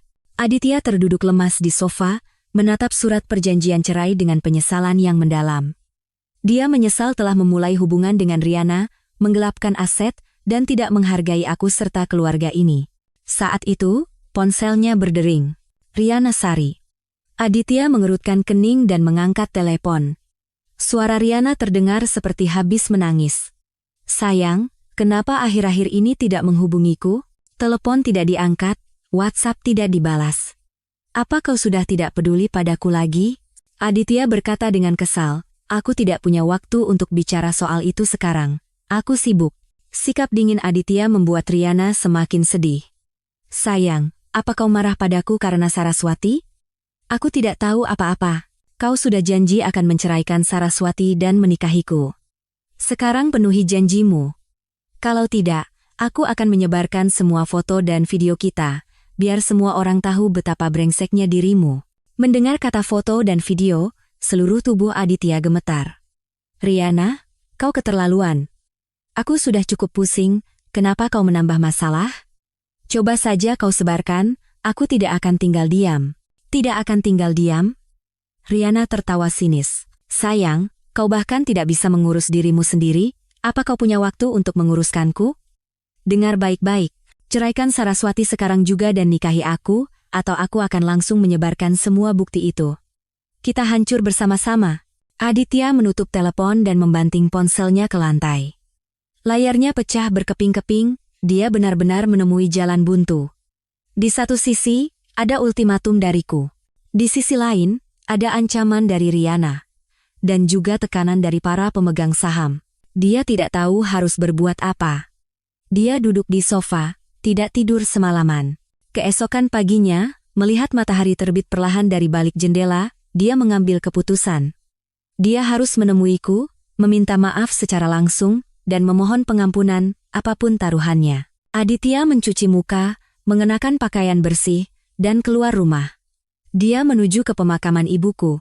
Dia berpikir mungkin aku ada di sana. Benar saja, saat dia baru masuk ke gerbang pemakaman, dia melihat sosok punggung yang familiar. Itu aku. Aku sedang berdiri di depan nisan ibuku, memegang seikat bunga krisan putih. Jantung Aditya berdebar kencang. Dia berlari dan memelukku dari belakang. Suaranya serak. "Saras, aku salah. Tolong maafkan aku. Aku tidak mau bercerai denganmu. Mari kita mulai lagi. Pulanglah ke rumah, kumohon." Aku terkejut dengan tindakan tiba-tiba Aditya, mendorongnya menjauh, dan mundur selangkah. Aku berkata dengan dingin, "Aditya, kenapa kau bisa ada di sini?" Aditya menatapku sambil menangis. "Saras, kau tidak tahu betapa aku mencarimu. Aku salah. Aku salah telah berselingkuh dengan Riana, menggelapkan aset, dan meremehkanmu. Semuanya salahku. Tolong beri aku satu kesempatan lagi. Aku akan berubah. Aku akan memperlakukanmu dengan baik dan menjaga keluarga kita." Melihat penampilan Aditya yang menyedihkan, Hatiku tidak merasa kasihan sedikit pun. Yang terlintas hanyalah, kenapa tidak dari dulu? Aku menggeleng. Aditya, sudah terlambat. Aku sudah memberimu kesempatan. Kau sendiri yang menyia-nyiakannya, hubungan kita sudah tidak mungkin. Tidak, belum terlambat, kata Aditya panik. Saras, aku akan tanda tangani, aku akan penuhi semua isi perjanjian cerai itu, kumohon, jangan ceraikan aku, jangan tinggalkan aku. Sudah kubilang tidak mungkin, kataku tegas. Aditya, perasaan di antara kita sudah hancur. Meskipun dipaksakan bersama, kita tidak akan bahagia. Tanda tangani saja. Mari kita berpisah dengan baik. Setelah itu, aku berbalik dan berjalan pergi. Aku tidak menoleh ke belakang sama sekali. Aditya menatap punggungku, terduduk di tanah, dan menangis terseduh-seduh. Kali ini, dia tahu dia benar-benar telah kehilanganku. Dia telah kehilangan wanita yang pernah mencintainya dengan sepenuh hati, dan keluarga yang seharusnya bahagia dan sempurna. Dan semua ini adalah akibat dari perbuatannya sendiri. Setelah meninggalkan pemakaman, aku langsung pulang ke rumah Maya. Begitu aku membuka pintu, Maya berlari menghampiriku. Saras, dari mana saja kau? Kenapa pulang selarut ini? Kukira terjadi sesuatu. Aku menceritakan pertemuanku dengan Aditya kepada Maya. Setelah mendengar semuanya, Maya memukul meja dengan marah. Aditya, si brengsek itu, dalam situasi seperti ini masih mencoba membujukmu. Benar-benar tidak tahu malu. Untung saja hatimu tidak luluh. Kalau tidak, dia akan menyakitimu lagi. Hatiku tidak akan luluh lagi, aku menggeleng. Aku sudah menghubungi Pak Tirtayasa. Jika Aditya tidak menandatangani dalam 3 hari, kita akan melanjutkan sidang sesuai jadwal dan menerima putusan pengadilan. Maya mengangguk. Ya, begitu seharusnya. Jangan beri dia kesempatan lagi. Selama 2 hari berikutnya, aku menyiapkan dokumen-dokumen yang diperlukan untuk persidangan sambil mulai menulis riwayat hidup. Aku melamar ke beberapa posisi dosen bahasa Jerman di universitas dan posisi penerjemah di perusahaan asing. Mengejutkan, keesokan harinya, sebuah universitas ternama menghubungiku dan memintaku datang untuk wawancara minggu depan. Aku sangat senang, dan Maya juga ikut senang untukku. Lihat, Saras. Siapa yang akan menolak orang berbakat sepertimu? Wawancaranya pasti akan sukses. Setelah kau dapat pekerjaan, kita bisa benar-benar memutuskan hubungan dengan si sampah Aditya itu dan memulai hidup baru. Sementara itu, Aditya yang kembali dari pemakaman, mengurung diri di rumah, tidak makan dan tidak minum. Dia menatap surat perjanjian cerai di atas meja, diliputi amarah dan keputusasaan. Dia tidak mau menandatanganinya, tetapi takut aku akan benar-benar membawanya ke pengadilan. Jika itu terjadi, dia tidak hanya akan kehilangan harta dan reputasi, tetapi juga perusahaannya. Saat dia sedang bimbang, bel pintu berbunyi. Aditya mengira itu aku dan bergegas membuka pintu. Tetapi di depan pintu berdiri Riana Sari. Riana mengenakan gaun merah dengan wajah penuh amarah. Begitu melihat Aditya, dia mendorongnya dan masuk ke dalam rumah, berteriak, Aditya, apa maumu sebenarnya? Telepon tidak diangkat, WhatsApp tidak dibalas. Apa kau tidak jadi menceraikan Saraswati? Aditya mengerutkan kening. Bagaimana kau bisa ke sini? Siapa yang menyuruhmu datang? Kalau aku tidak datang, kau akan terus menghindariku, kan? Riana berjalan ke ruang tamu, melihat surat perjanjian cerai di atas meja, mengambilnya, membacanya sekilas, lalu membantingnya ke lantai dengan marah. Aditya, jadi kau mau bercerai baik-baik dengan Saraswati? Apa kau lupa janjimu padaku? Kau bilang akan menceraikannya dan menikahiku. Apa maksudnya ini? Kau mempermainkanku? Aditya mengambil surat perjanjian cerai yang jatuh dan berkata dengan kesal, aku tidak punya waktu untuk membahas ini denganmu. Cepat keluar. Jangan ganggu aku di sini, aku tidak mau keluar.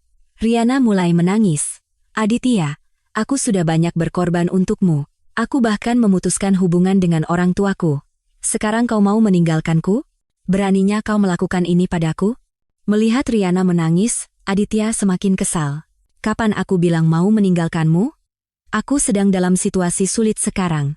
Setelah masalah dengan Saraswati selesai, aku pasti akan bersamamu. Tunggulah. Aku tidak bisa menunggu lagi. Riana menghapus air matanya menatap tajam. Aditya, aku hamil. Sudah 2 bulan. Anak ini anakmu. Kau harus bertanggung jawab. Ceraikan Saraswati sekarang juga dan nikahi aku, atau aku akan membawa anak ini ke kantormu dan membuat keributan, biar semua orang tahu betapa tidak bermoralnya dirimu. Mendengar kata hamil, Aditya membeku di tempat. Dia menatap perut Riana dengan tak percaya. Apa? Hamil? Benarkah? Tentu saja benar. Riana mengelus perutnya, aku sudah periksa ke rumah sakit. Dokter bilang anak ini sehat. Aditya, ini anakmu. Kau harus bertanggung jawab pada kami. Ceraikan Saraswati sekarang juga. Kalau tidak, aku akan membuat keributan di kantormu dan menggugatmu ke pengadilan. Pikiran Aditya menjadi kacau. Riana hamil. Ini benar-benar bencana di atas bencana. Jika Riana benar-benar datang ke kantor dan membuat keributan atau menggugatnya, dia tidak hanya akan hancur di perusahaan, tetapi juga di mata masyarakat. Dia menarik napas dalam-dalam, berusaha keras untuk tetap tenang. Riana, tenanglah. Mari kita bicara. Bukannya aku tidak mau bersamamu.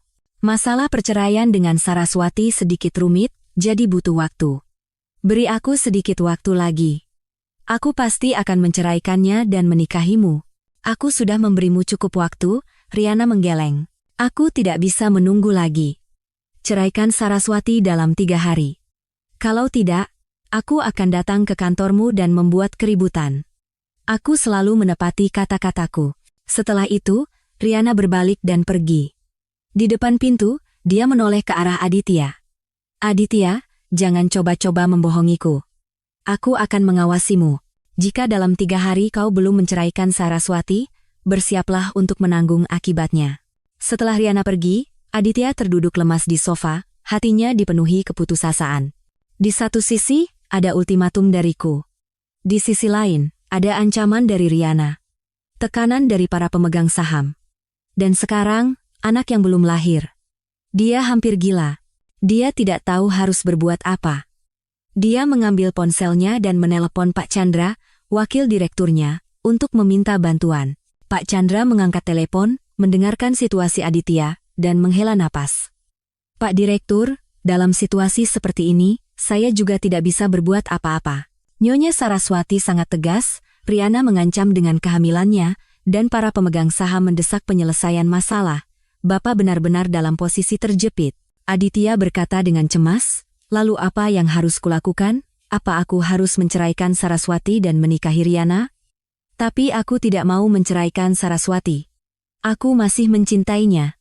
Pak Direktur, sekarang bukan saatnya mengikuti keinginan Bapak, kata Pak Chandra. Jika Riana benar-benar datang ke kantor dan membuat keributan atau menggugat, reputasi perusahaan akan hancur total, dan harga saham akan anjlok. Saat itu, kita semua akan tamat. Menurut saya, sebaiknya Bapak ceraikan Nyonya Saraswati dulu untuk menenangkan Riana dan menyelesaikan krisis di depan mata. Aditya terdiam. Perkataan Pak Chandra benar. Jika Riana benar-benar membuat keributan di kantor, dia akan kehilangan segalanya. Dia harus menceraikanku dulu, lalu memikirkan cara untuk mendapatkanku kembali. Aditya mengambil surat perjanjian cerai di atas meja. Setelah ragu-ragu cukup lama, dia akhirnya menandatangani namanya. Melihat tanda tangannya sendiri, dia menangis. Dia tahu, dengan tanda tangan ini, dia telah benar-benar kehilanganku.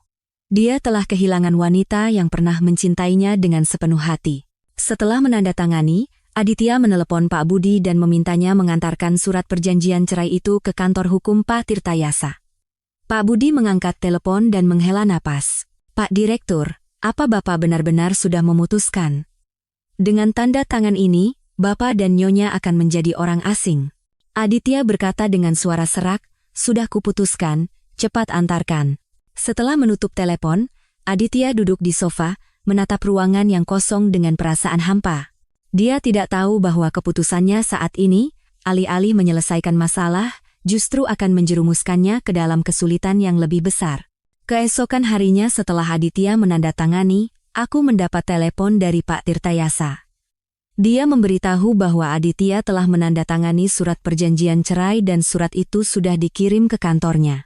Aku dan Maya bergegas ke kantor hukum. Melihat tanda tangan Aditya di surat perjanjian cerai, aku menghela napas lega. Pak Tirtayasa tersenyum. Ibu Saraswati, selamat. Sekarang kita bisa pergi ke kantor urusan agama untuk mendaftarkan perceraian, dan Anda bisa mendapatkan kembali harta Anda. Terima kasih, Pak Pengacara, kataku penuh syukur. Selama ini Anda sudah bekerja keras. Sama-sama. Ini sudah tugas saya. Pak Tirtayasa tersenyum. Sebaiknya kita segera mendaftarkan perceraian. Jangan menunda-nunda. Aku mengangguk. Hatiku dipenuhi harapan. Aku tahu aku akan segera terbebas sepenuhnya dari Aditya dan memulai hidup baru. Tapi aku tidak tahu, masalahnya tidak akan berakhir semudah itu. Tepat sehari sebelum aku akan pergi ke Kua untuk mendaftarkan perceraian, Pak Tirtayasa tiba-tiba menelepon. Katanya, Aditya berubah pikiran dan tidak mau pergi mendaftarkan perceraian. Aku tertegun sejenak. Pak Pengacara, apa maksudnya? Aditya kan sudah menandatangani. Kenapa dia tiba-tiba berubah pikiran? Pak Tirtayasa menghela napas. Ibu Saraswati, menurut pengakuan Pak Aditya, Riana Sari sedang mengandung anaknya. Riana mengancam akan membuat keributan di kantor jika dia menceraikan ibu. Jadi, dia terpaksa berubah pikiran. Dia juga bilang akan memberikan kompensasi lebih banyak pada ibu dan memohon satu kesempatan lagi, meminta agar tidak diceraikan. Mendengar itu, aku tertawa sinis. Aditya, sampai saat ini masih mencoba menipuku. Benar-benar konyol. Aku berkata dengan tegas, Pak Pengacara, saya tidak akan memberinya kesempatan lagi. Dia sudah menandatangani, dan surat perjanjian cerai itu sudah sah. Dia harus mendaftarkan perceraian dengan saya. Jika dia menolak, mari kita ajukan gugatan ke pengadilan untuk menuntut pelaksanaan paksa. Baik, saya mengerti. Saya akan segera menyiapkan dokumen untuk mengajukan gugatan agar Pak Aditya melaksanakan perjanjian dan mendaftarkan perceraian dengan Anda. Setelah menutup telepon, Maya marah. Aditya, si brengsek itu benar-benar keterlaluan. Sudah tanda tangan, sekarang seenaknya membatalkan. Dan si Riana itu, benar-benar biang keladi. Saras, jangan khawatir. Kita punya Pak Tirtayasa. Dia pasti bisa membuat Aditya melaksanakan perjanjiannya. Aku mengangguk. Aku tidak khawatir. Semakin dia berulah seperti ini, semakin aku bertekad untuk bercerai dan mengambil kembali semua hakku. Mereka berdua sudah berbuat jahat, jadi mereka harus menerima hukuman yang setimpal. Aku tahu mungkin akan ada lebih banyak kesulitan di depan, tetapi aku sudah siap. Aku akan membela hak-hakku, selangkah demi selangkah, dan membuat Aditya serta Riana membayar atas perbuatan mereka. Setelah telepon dari Pak Tirtayasa, aku tidak membuang waktu dengan mengeluh. Aku dan Maya segera merapikan kembali bukti-bukti yang kami miliki. Maya meletakkan semua riwayat transaksi bank yang sudah dicetak, catatan transfer Aditya ke rekening asing, di atas meja. Aku mengeluarkan tangkapan layar percakapan yang kusimpan di ponsel. Itu adalah percakapan WhatsApp antara Aditya dan kerabat jauhnya akhir tahun lalu. Di dalamnya tertulis dengan jelas, tolong transfer uang ini ke Riana, jangan sampai Saraswati tahu. Apa bukti-bukti ini cukup? Tanya Maya sambil menunjuk catatan transfer besar dan percakapan dengan kerabat itu. Ini sudah bukti yang tidak bisa dibantah, kan? Aku mengangguk, lalu teringat sesuatu. Benar. Waktu itu di bank, petugas bilang di rekening kerabat Aditya itu ada beberapa kali setoran masuk dari Riana dalam beberapa bulan terakhir. Jumlahnya tidak besar, tapi sangat sering. Menurut Pak Tirtayasa, ini bisa jadi trik Riana untuk mengembalikan sebagian uang seolah-olah untuk menyamarkan sumber dana pembelian apartemen. Ini juga harus ditambahkan sebagai bukti. Saat kami sedang berdiskusi, ponselku berdering. Pak Tirtayasa. Dia mengatakan telah memeriksa catatan rumah sakit tempat Riana Sari mengaku melakukan tes kehamilan, dan memintaku datang ke kantor hukum jika ada waktu. Aku dan Maya bergegas bersiap dan berangkat. Setibanya di kantor, Pak Tirtayasa menyerahkan selembar hasil tes laboratorium. Ibu Saraswati, lihat ini. Memang benar Riana Sari melakukan tes kehamilan di rumah sakit. Tapi di hasil tes tertulis status kehamilan tidak terkonfirmasi. Dan kunjungan terakhirnya ke rumah sakit adalah sebulan yang lalu, setelah itu tidak pernah datang lagi. Yang lebih penting, saya menyuruh orang memeriksa riwayat medisnya, dan dia pernah menjalani operasi kuret setengah tahun yang lalu. Dokter menyarankannya untuk tidak hamil setidaknya selama setengah tahun, karena bisa sangat berbahaya bagi tubuhnya. Aku memegang hasil tes itu dan seketika mengerti segalanya. Riana Sari tidak hamil, dia telah menipu Aditya. Maya yang juga melihat hasil tes itu menjadi marah. Perempuan bernama Riana ini benar-benar jahat. Menipu Aditya dengan kehamilan palsu dan bahkan mengancamnya. Dia benar-benar pantas dihukum. Pak Tirtayasa berkata, sekarang kita punya hasil tes ini, kita bisa membuktikan bahwa Riana Sari berbohong. Karena Aditya berubah pikiran karena ancaman kehamilan palsu Riana, kita bisa menggunakan poin ini di pengadilan untuk menyatakan bahwa pembatalannya tidak sah dan menuntut pelaksanaan paksa perjanjian cerai. Dan juga, tambahku, dulu saya pernah menemukan bahwa Aditya setiap bulan mengirim uang ke sebuah rekening asing. Sekarang saya pikir, rekening itu milik Riana, Pak Pengacara, apa bisa diselidiki juga? Pak Tirtayasa mengangguk. Tentu saja. Saya akan segera mengajukan permohonan perintah pemeriksaan untuk mengungkap pemilik rekening itu. Jika terbukti rekening itu milik Riana Sari, itu akan menjadi bukti tambahan bahwa Aditya telah menggelapkan aset untuknya dalam jangka waktu yang lama, yang akan semakin menguntungkan kita. Keluar dari kantor hukum, hatiku terasa jauh lebih ringan. Sebelumnya aku khawatir Aditya akan terus menggangguku karena kehamilan palsu Riana, tetapi sekarang dengan adanya catatan rumah sakit, aku bisa mengungkap kebohongan Riana dan memberitahu Aditya bahwa dia telah ditipu. Sementara itu, Aditya sedang pusing tujuh keliling karena Riana. Riana setiap hari menelepon Aditya, mendesaknya untuk segera menceraikanku, dan mengancam akan membawa anak mereka ke kantor dan membuat keributan jika dia terus menunda. Aditya mulai ragu, tetapi melihat sikap Riana yang begitu meyakinkan, dia tidak bisa tidak percaya. Sore itu, Riana benar-benar datang ke kantor Aditya dan berteriak di depan pintu ruangannya. Aditya, kapan kau akan menceraikan Saraswati? Aku tidak bisa menunggu lagi. Kalau hari ini kau tidak memberiku jawaban yang pasti, aku akan menemui para pemegang sahammu dan menceritakan semuanya. Aditya buru-buru menarik Riana ke dalam ruangannya, menutup pintu, dan berkata dengan suara pelan, tolong jangan begini. Ini sedang waktu penting di kantor. Kalau para pemegang saham tahu, aku akan tamat. Beri aku waktu beberapa hari lagi. Aku pasti akan menceraikan Saraswati. Beberapa hari? Kapan tepatnya? Riana tidak mau mengalah. Aku sudah memberimu begitu banyak waktu. Kau selalu saja beralasan. Aditya, dengar baik-baik.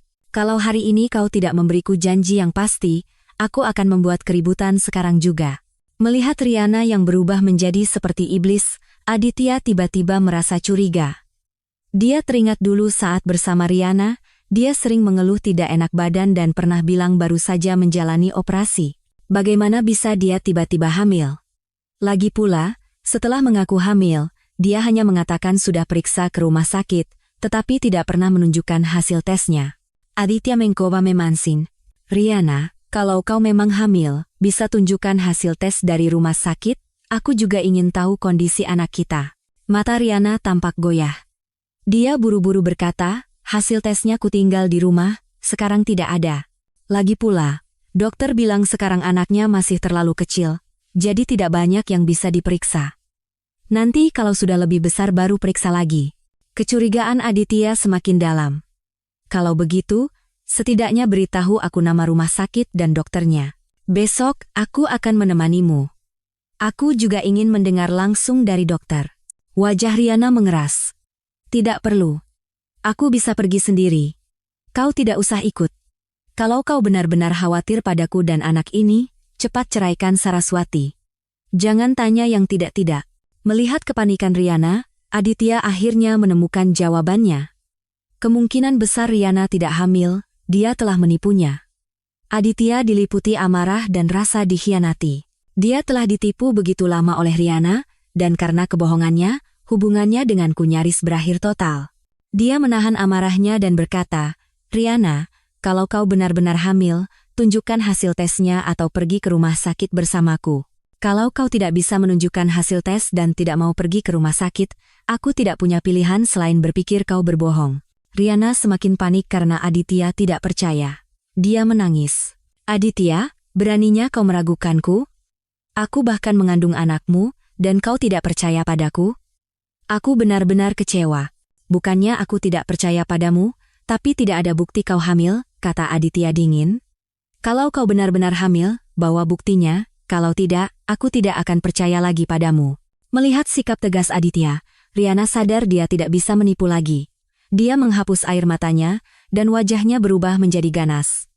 Aditya, jangan memaksaku. Meskipun aku tidak hamil, kita sudah bersama begitu lama, kau tidak bisa meninggalkanku begitu saja.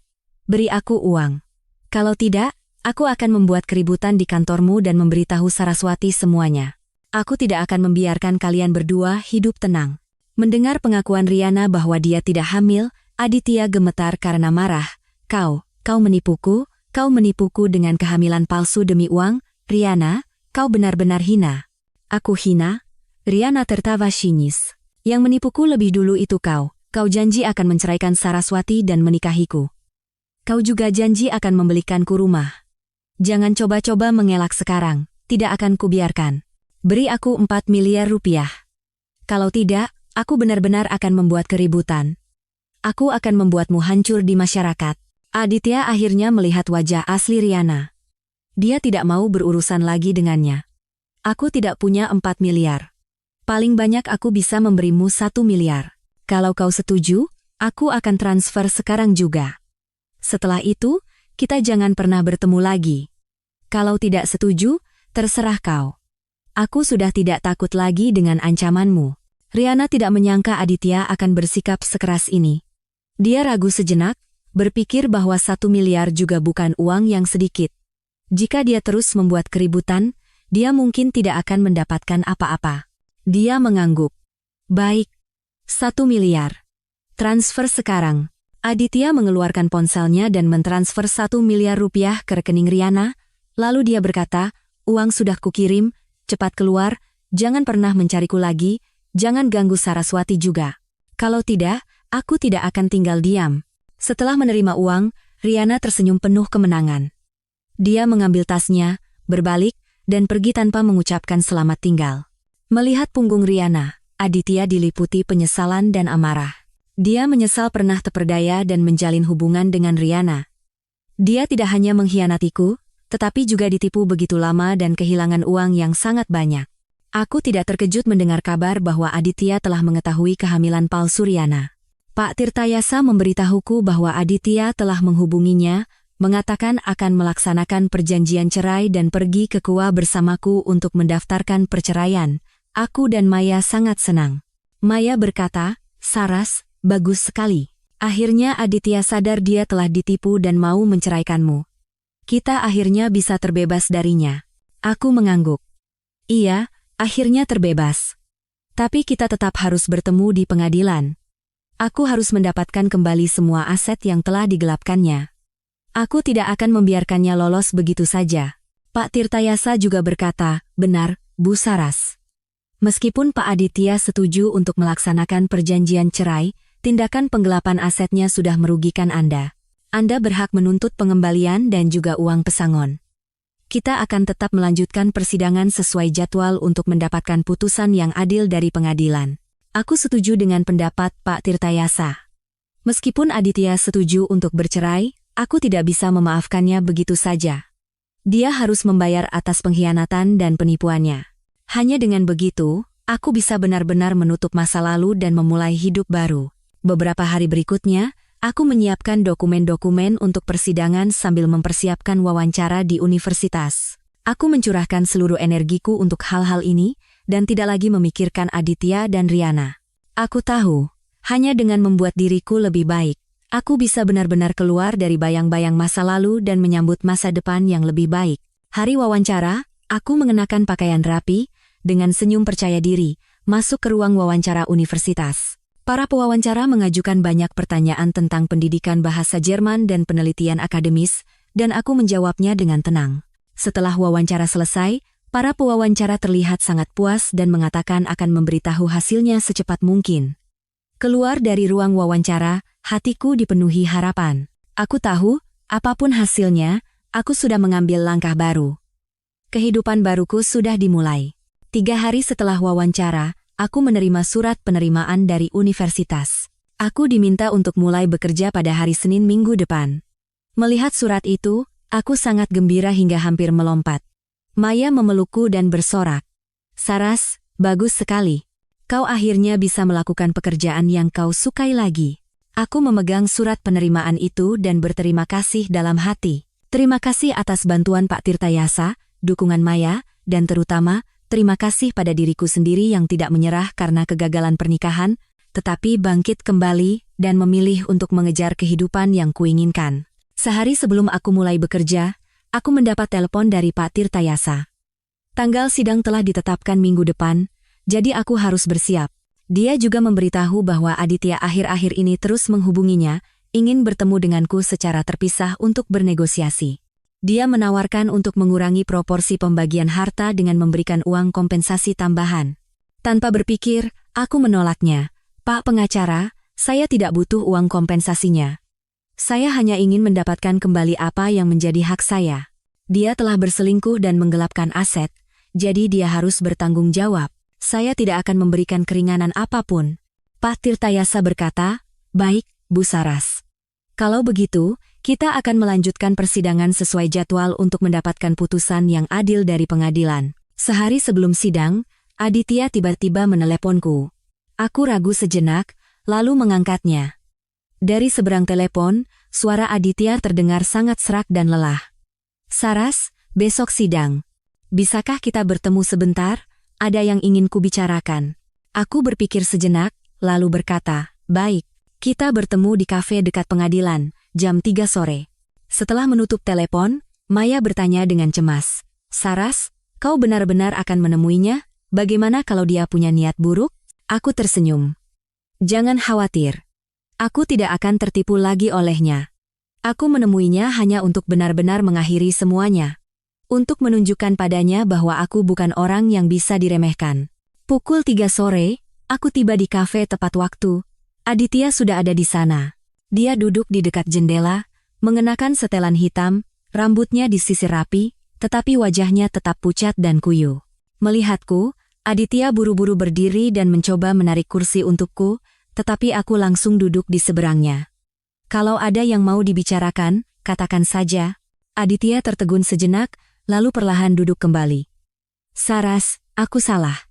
Aku salah telah berselingkuh dengan Riana, menggelapkan aset, dan terutama, meremehkanmu. Semuanya salahku. Aku sudah benar-benar putus hubungan dengan Riana. Uang 1 miliar yang diambilnya dariku juga sudah kukembalikan. Uang ini semua akan kuberikan padamu sebagai kompensasi. Tolong, bisakah kau memberiku satu kesempatan lagi? Jangan ceraikan aku. Aku menatap Aditya. Hatiku tidak merasakan apa-apa. Aditya, menurutmu apa gunanya mengatakan semua ini sekarang? Saat kau menyakitiku, apa kau pernah berpikir akan ada hari seperti ini?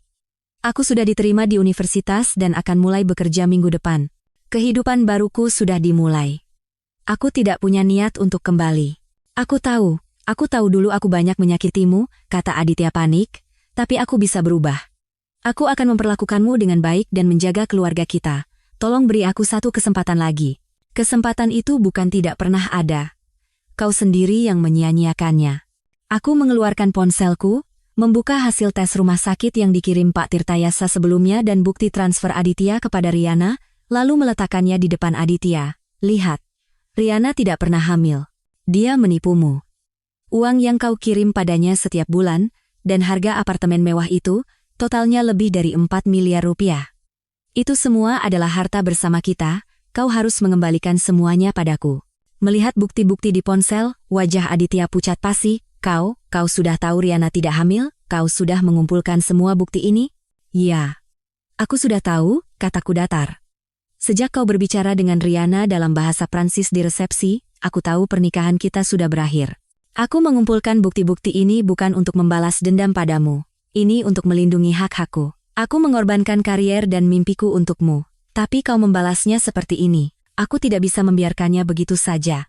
Aditya menatapku sambil menangis. Saras, aku benar-benar minta maaf. Aku tahu apapun yang kukatakan sekarang tidak ada gunanya, tapi aku benar-benar mencintaimu. Aku tidak mau kehilanganmu. Aku tidak mau kehilangan keluarga ini. Tolong beri aku satu kesempatan lagi. Mencintaiku? Aku tertawa sinis. Kalau kau benar-benar mencintaiku, kau tidak akan berselingkuh dengan wanita lain, kau tidak akan menggelapkan harta bersama kita. Kau tidak akan meremehkan pengorbananku. Aditya, cintamu terlalu murah. Aku tidak butuh. Besok di persidangan, aku akan menyerahkan semua bukti untuk mendapatkan putusan yang adil dari pengadilan. Bersiaplah. Setelah itu, aku berdiri, mengambil tas, dan berbalik pergi. Aditya mencoba menahanku, tetapi aku menepis tangannya dan keluar dari kafe tanpa menoleh ke belakang. Keluar dari kafe, Sinar matahari menyinari tubuhku. Hangat dan cerah. Aku menarik napas dalam-dalam. Seluruh tubuhku terasa ringan. Aku tahu, pernikahan dengan Aditya ini akhirnya akan benar-benar berakhir. Keesokan harinya di persidangan, aku dan Pak Tirtayasa tiba di pengadilan tepat waktu. Aditya juga sudah datang. Dia duduk sendirian di kursi terdakwa, wajahnya pucat, matanya kosong. Saat sidang dimulai, Pak Tirtayasa menyerahkan semua bukti kepada hakim.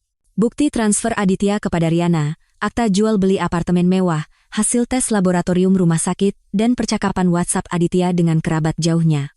Hakim memeriksa semua bukti, lalu bertanya kepada Aditya, terdakwa Aditya Wijaya, apakah semua bukti yang diajukan oleh penggugat benar? Apakah ada pembelaan lain? Aditya menggeleng, suaranya serak. Semua bukti benar. Tidak ada pembelaan. Saya akan mengembalikan semua aset yang saya sembunyikan dan membayar uang pesangon kepada Saraswati. Hakim mengangguk. Mengingat terdakwa tidak membantah bukti yang diajukan oleh penggugat dan bersedia bertanggung jawab, maka pengadilan memutuskan sebagai berikut, mengabulkan gugatan cerai penggugat Saraswati terhadap terdakwa Aditya Wijaya. Terdakwa Aditya Wijaya diwajibkan mengembalikan aset yang disembunyikan sebesar total 4,8 miliar rupiah dan membayar uang pesangon sebesar 1 miliar rupiah kepada penggugat Saraswati dalam waktu 15 hari setelah putusan ini. Berkekuatan hukum tetap. Apartemen di pusat kota Jakarta menjadi milik penggugat Saraswati, dan 80% dari sisa aset terdakwa Aditya Wijaya seperti deposito dan saham, setelah dikurangi bagian yang harus dikembalikan, menjadi milik penggugat Saraswati. Mendengar putusan itu, aku menghela napas lega. Air mataku tumpah. Ini bukan air mata kesedihan. Ini adalah air mata kelegaan, air mata kebahagiaan. Aku akhirnya mendapatkan kembali apa yang menjadi hakku, dan akhirnya bisa benar-benar terbebas dari Aditya dan memulai hidup baru. Aditya tidak berkata apa-apa setelah mendengar putusan. Dia hanya menundukkan kepala, bahunya sedikit bergetar. Kali ini, dia tahu dia benar-benar telah kehilangan segalanya. Keluar dari pengadilan, Maya berlari menghampiriku dan memelukku. Saras, bagus sekali. Kita menang. Kau akhirnya terbebas dari si brengsek itu. Aku tersenyum dan mengangguk. Iya, akhirnya terbebas. Maya, selama ini, terima kasih banyak. Sama-sama, kata Maya sambil tersenyum. Ayo, kita pergi pesta perayaan. Kami mencari restoran, memesan makanan kesukaanku, dan sebotol anggur merah.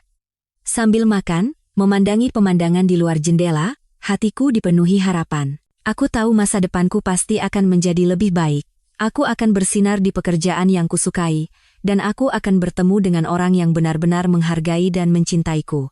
Dan Aditya, dia tidak hanya kehilangan aku dan hartanya. Karena perselingkuhan dan penggelapan asetnya terungkap, dia dipecat dari posisi direktur utama oleh para pemegang saham dan menjadi cemoohan masyarakat. Semua yang pernah dimilikinya lenyap seperti buih karena pengkhianatan dan penipuannya. Aku pikir, ini adalah akibat yang pantas dia terima. Perbuatan baik akan dibalas dengan kebaikan, perbuatan jahat akan dibalas dengan kejahatan. Itu adalah hukum karma. Setelah putusan pengadilan berkekuatan hukum tetap, aku mulai bekerja di universitas sesuai jadwal. Pihak universitas memberiku ruang kerja pribadi, rekan-rekan kerja sangat ramah, dan para mahasiswa juga sangat menghormatiku. Setiap hari, aku berdiskusi tentang sastra Jerman dengan mereka, berlatih percakapan, dan menjalani hari-hari yang penuh dan menyenangkan. Aku akhirnya menemukan kembali diriku yang dulu. Saraswati yang penuh semangat hidup dan ambisi karier. Di akhir pekan pertama setelah mulai bekerja, aku mendekorasi ulang apartemen di pusat Jakarta dengan gaya simpel yang kusukai. Dulu, banyak barang di rumah ini adalah pilihan Aditya, tapi sekarang aku mengganti semuanya, hanya menyisakan barang-barang yang memiliki kenangan dengan ibuku. Melihat rumah yang baru didekorasi, aku merasakan rasa memiliki yang mendalam. Inilah rumah yang benar-benar menjadi milikku. Namun, Aditya tidak bisa memenuhi putusan pengadilan tepat waktu. Setelah dipecat dari perusahaan, dia kehilangan kekuasaannya. Deposito dan saham atas namanya juga nilainya anjlok karena krisis perusahaan sebelumnya, sehingga tidak cukup untuk membayar 4,8 miliar rupiah, bahkan uang pesangon 1 miliar rupiah pun tidak bisa dia siapkan. Atas permintaanku, Pak Tirtayasa mengajukan permohonan eksekusi paksa ke pengadilan.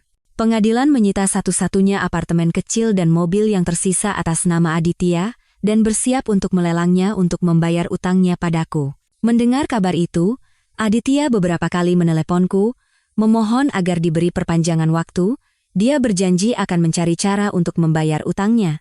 Aku tidak mengangkat teleponnya, juga tidak membalas pesannya. Aku tahu aku sudah memberinya kesempatan, dan dia sendiri yang menyia-nyiakannya. Sekarang, dia harus menanggung akibat dari perbuatannya. Suatu kali, aku bertemu dengan Aditya di supermarket dekat kampus. Dia mengenakan pakaian kasual murah, rambutnya acak-acakan, wajahnya ditumbuhi janggut. Dia terlihat jauh lebih tua dari usianya. Sosok Pak Direktur yang dulu penuh percaya diri sudah tidak ada lagi. Melihatku, dia buru-buru mendekat dan mencoba berbicara, tetapi aku mengabaikannya, mendorong troli, dan pergi. Aku tidak mau punya hubungan apapun lagi dengannya. Segalanya tentang dia sudah tidak ada hubungannya denganku. Belakangan aku dengar dari Maya, setelah apartemen dan mobil Aditya dilelang, uang yang terkumpul hanya sekitar 1,5 miliar rupiah, jauh dari cukup untuk membayar utangnya. Aditya terpaksa menjadi kuli bangunan, setiap hari mengangkat batu bata dan semen di lokasi konstruksi, melakukan pekerjaan terberat dengan upah harian yang sedikit, sambil hidup dalam pelarian dari para penagih utang. Dan Riana Sari, setelah menerima 1 miliar rupiah dari Aditya, benar-benar menghilang. Ada yang bilang dia pergi ke luar negeri dengan uang itu, ada yang bilang dia menemukan pria kaya lain di kota lain, dan ada juga yang bilang dia ditangkap polisi karena penipuan sebelumnya. Kemanapun dia pergi, itu sudah tidak ada hubungannya lagi dengan Aditya. Aditya akhirnya sadar di akhir. Riana bersamanya bukan karena cinta, melainkan hanya karena uangnya. Suatu hari, aku mendapat telepon dari Pak Tirta Yasa. Aditya pingsan karena serangan jantung akibat kelelahan dan stres mental yang berkepanjangan, dan dirawat di rumah sakit.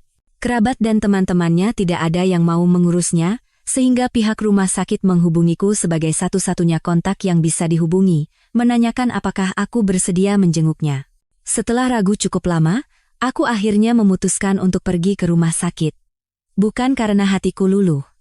Aku hanya ingin benar-benar menutup masa lalu. Aku membeli seikat bunga dan pergi ke kamar rawatnya. Aditya terbaring di tempat tidur, wajahnya pucat, tubuhnya dipasangi berbagai selang. Dia terlihat sangat lemah. Melihatku, matanya langsung memerah. "Saras, kau datang." Suara Aditya sangat lemah. Aku benar-benar minta maaf. Aku tahu apapun yang kukatakan sekarang tidak ada gunanya. Aku hanya ingin bilang, maaf. Aku meletakkan bunga di meja nakas dan berkata dengan tenang, biarlah yang lalu berlalu. Uang hasil lelang pengadilan sudah kuterima, sisa utangmu tidak akan kupermasalahkan lagi. Jaga kesehatanmu baik-baik, dan ke depannya, hiduplah dengan benar, jangan melakukan hal yang akan kau sesali.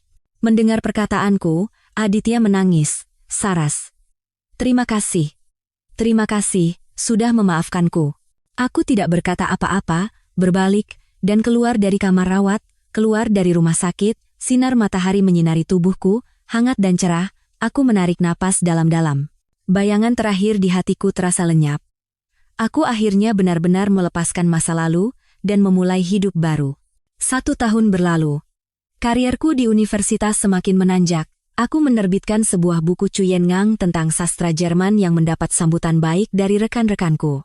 Pihak universitas menobatkanku sebagai dosen teladan, dan para mahasiswa sangat menyukaiku. Di sebuah acara pertukaran akademis, aku bertemu dengan seorang pria bernama Gilang Permana. Dia adalah dosen bahasa Jerman di universitas lain, seorang pria yang lembut dan berpengetahuan luas. Kami punya banyak topik pembicaraan yang sama, dari sastra Jerman hingga cita-cita hidup, dari hobi hingga pandangan tentang kehidupan. Setelah mengetahui masa laluku, Gilang tidak merasa kasihan atau bersimpati. Dia hanya berkata dengan tulus, "Saraswati, masa lalumu adalah pengalaman yang berharga, dan masa kinimu jauh lebih berharga. Aku ingin bersamamu menciptakan masa depan yang lebih indah." Melihat tatapan tulus Gilang, aku tersenyum dan mengangguk.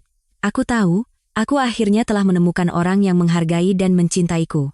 Sekarang, aku punya pekerjaan yang kusukai, rumah yang hangat, orang yang mencintaiku, dan teman-teman yang sejalan.